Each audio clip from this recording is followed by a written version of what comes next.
Welcome to this week's Weather Impact. I'm meteorologist Matt Willoughby, and this week we're breaking down the difference between dew point and humidity. And I promise you there is a difference that we can break down for you over the next few minutes. So when we talk about humidity versus dew point, well, relative humidity is the ratio amount of water, of vapor in the air compared to what it could hold, and that is displayed as a percentage. But when we talk about dew point, well, that is the temperature at which the water will condense in the air, and that is also displayed as a temperature. Now, as we break this down even more, this past week, we saw those dew points just into the upper 70s, lower 70s, and some spots, even some areas into the 50s. But what about that relative humidity? So you can really see that pretty much different all across the board, from Bowling Green, 88%, 84% in Toledo, even 78% in Hillsdale, where in Bryant, you can likely see 99% and 93% in places like Defiance. Now, we talk about that humidity in dew points. How we measure this is anything below 60 degrees is nice and comfortable,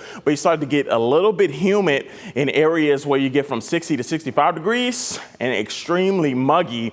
We're talking some muggy conditions from 66 degrees to 70 degrees and just downright uncomfortable from 71 to 75 degrees, but you get above 75 degrees. Well, that is just miserable outside and feels sticky and just not being able to breathe properly if you get any dew points above 75 degrees. Now, as we look at it, as you go throughout a day, you may tell, okay, dew points may be a little lower during the morning or a little higher during the evening, but typically you see those inverted when it comes to the relative humidity and the air temperature. So typically you can likely see that relative humidity higher during the morning hours, but the air temperature lower. But as soon as the late morning hours into the afternoon, that flips and you see the air temperature warmer, but that relative humidity lower. And typically with that dew point as well, which is that blue line, you don't really see that change as much throughout the day as you go throughout the morning, afternoon, and evening hours. But eventually by the end of the day, that does flip back to normal when it comes to that relative humidity and that air temperature. Now, as we break it down even more, there's a few examples that we have drawn up for you. If the air temperature is at 50 degrees, the dew point is at 50 degrees, but the humidity is at 100%, that's actually a comfortable day, or rather. But if you go to the next stage where the air temperature is 80 degrees, dew point is 62 degrees, but the humidity is 54%, well, that actually becomes a muggier day. But we break this down even more for you.